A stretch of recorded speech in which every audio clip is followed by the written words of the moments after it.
Hi everybody. I miss you guys. I hope everybody's doing really as best as they can and y'all are managing to have some fun. I'm going to do a read aloud today of Catwings by Ursula LeGuin. I know I've read this with some of you before, but you can always reread a book again. And then after we finish this one, we're going to read the second one. So stay tuned. Okay. Ursula K. LeGuin is the writer, and it's illustrated by S.D. Schindler. And there's pictures, and I'll show you those when we get to them.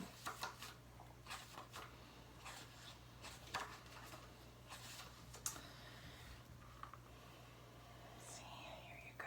There's our first picture. Miss Jane Tabby could not explain why all 4 of her children had wings.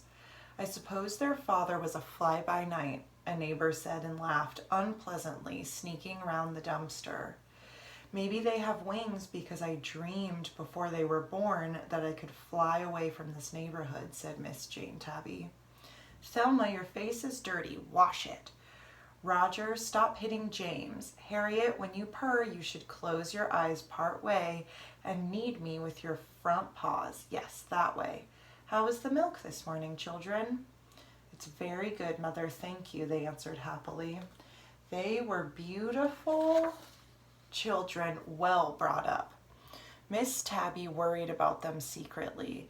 It really was a terrible neighborhood and getting worse. Car wheels and truck wheels rolling past all day, rubbish and litter, hungry dogs, endless shoes and boots, walking, running, stamping, kicking. Most of the sparrows had moved away. The rats were fierce and dangerous, and the mice were shy and scrawny. So the children's wings were the least of Miss Tabby's worries. She washed those silky wings every day, along with chins and paws and tails, and wondered about them now and then. But she worked too hard finding food and bringing up the family to think about things she didn't understand. But when the huge dog chased little Harriet and cornered her behind the garbage can, lunging at her with open white-toothed jaws, and Harriet, with one desperate mew, flew straight up into the air and over the dog's staring heads and landed on a rooftop. Then Miss Tabby understood. Okay, I'm going to take a pause. See, this is their dirty, scary street with the icky dog that's going to get them. Let's see what happens.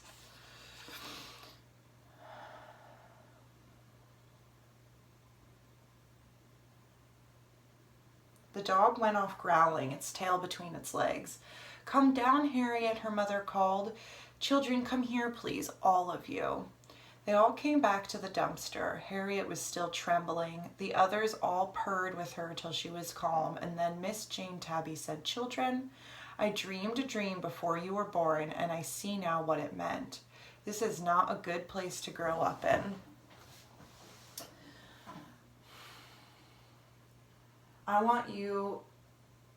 This is not a good place to grow up in, and you have wings to fly from it. I want you to do that. I know you've been practicing. I saw James flying across the alley last night, and yes, I saw you doing nosedives too, Roger. I think you're ready. I want you to have a good dinner and fly away, far away. But Mother, said Thelma, and burst into tears. Here's the picture of the dog, the kittens flying over the dog. I have no wish to leave, said Miss Tabby quietly, but work is here. Mr. Tom Jones proposed to me last night, and I intend to accept him. I don't want you children underfoot. All the Wilt children wept, but they knew that this was the way it must be in cat families. They were proud, too, that their mother trusted them to look after themselves. Soon, all together, they had a good dinner from the garbage can that the dog had knocked over. Then Thelma, Roger, James, and Harriet purred goodbye to their dear mother, and one after another they spread their wings and flew up over the alley, over the roofs, away.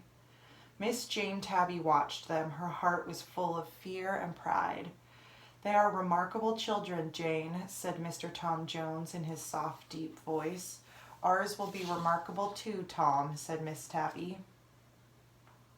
Chapter 2. As Thelma, Roger, James, and Harriet flew on, all they could see beneath them, mile after mile, was the city's roofs, the city's streets. A pigeon came swooping up to join them. It flew along with them, peering at them uneasily from its little round red eye. What kind of birds are you, anyways? It finally asked. Passenger pigeons, James said promptly. Harriet mewed with laughter. The pigeon jumped in mid-air, stared at her, and then turned and swooped away from them in a great quick curve. I wish I could fly like that, said Roger. Pigeons are really dumb, James muttered. But my wings ache already, Roger said, and Thelma said, so do mine, let's land somewhere and rest. Little Harriet was already heading down a church steeple. They clung to the carvings on the church roof and got a drink of water from the roof gutters. Sitting in the catbird seat, sang Harriet, perched on a pinnacle. It looks different over there, said Thelma, pointing her nose west. It looks softer. They all gazed earnestly westward, but cats don't see the distance very clearly. Well, if it's different, let's try it, said James, and they set off again. They could not fly with untiring ease like the pigeons. Miss Tabby had always seen to it that they ate well, and so they were quite plump and had to beat their wings hard to keep their weight aloft. They learned how to glide, not beating their wings, letting the wind bear them up, but Harriet found gliding difficult and wobbled badly. After another hour or so, they landed on the roof of a huge factory, even though the air there smelled terrible, and there they slept for a while in a weary, furry heap. Here's the little kittens. Okay. Then towards nightfall, very hungry, for nothing gives an appetite like flying, they woke and flew on.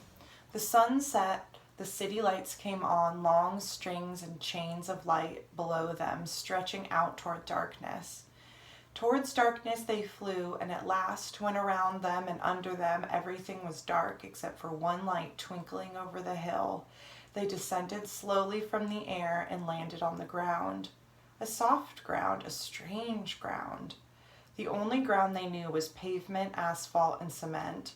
This was all new to them: dirt, earth, dead leaves, grass, twigs, mushrooms, worms. It all smelled extremely interesting. A little creek ran nearby. They heard the song of it and went to drink, for they were very thirsty. After drinking, Roger stayed crouching on the bank, his nose almost in the water, his eyes gazing. Here we go. Imagine how exciting it would be to see earth and grass and trees for the really first time. They must be loving it. What's that in the water? He whispered.